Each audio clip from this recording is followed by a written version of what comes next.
Welcome to another episode of Angel's Awesome Minds podcast powered by Angel's Awesome Books. Okay, let's jump right in. There's this almost universal anxiety, right, that parents feel about preschoolers. Are they ready for kindergarten?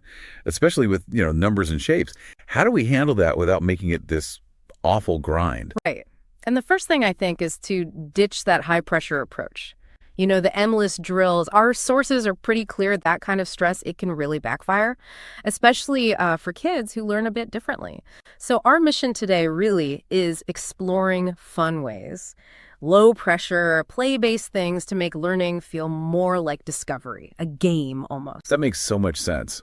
Because if we agree that drills aren't the answer, especially for those kids who need to touch and move things, the visual learners, the hands-on ones, how do we actually do it? Because let's be honest, parents often grab flashcards. It feels like you're doing something. Why does the research suggest that kind of repetition, often doesn't lead to real understanding? Well, it kind of bypasses how young children are actually wired to learn. They thrive when they connect abstract stuff, like a number, to the real physical world. Play isn't just play. It builds so much more than memory. You're talking problem solving, sorting things out, spatial thinking, even fine motor skills. They might think they're just stacking blocks, but really they're exploring geometry. Okay, I get the theory.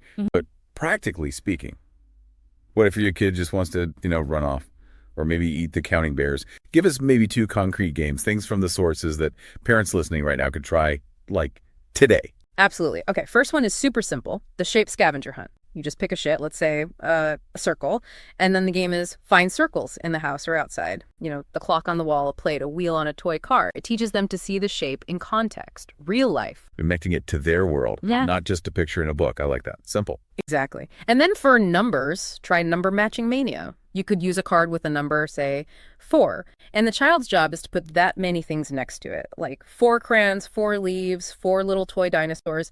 It physically links that symbol 4 to the actual quantity of 4 things. That's really foundational for math later on. Right. So we've established drills are kind of out, or at least not the main event.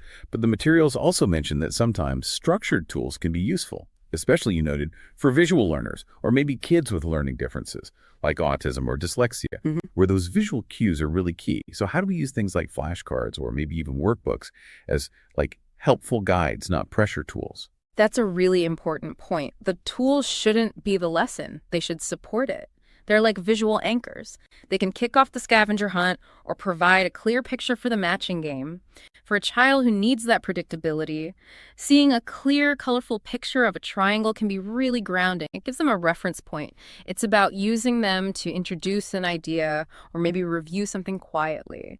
It offers structure that can actually reduce anxiety, unlike, timed drills. Okay, so it's about the how, not just the what. Makes sense. So wrapping this up, what's the big takeaway here? What should you, listening, really focus on when thinking about kindergarten readiness with numbers and shapes? I'd say focus on sparking curiosity. Focus on the connection with your child and praise their effort, not just whether they got the count right. If they try to find a shape, even if it's not quite right, celebrate that they're looking, that they're trying, building that genuine enjoyment of learning, that feeling of exploring together. That's honestly the most important foundation for school and really for life.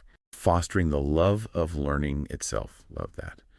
And just as a final resource note, if you are looking for those kinds of structured, high-quality visual tools we talked about, the kind that can gently kick off these games or offer a quiet review, the source material specifically mentioned the Numbers and Shapes book from Angel's Awesome Books. It's got really clear, colorful illustrations, great for parents or teachers looking for that kind of concept, first visual support. Might be worth checking out. Okay, go out there and have some fun playing. Thanks for listening to Angel's Awesome Minds podcast.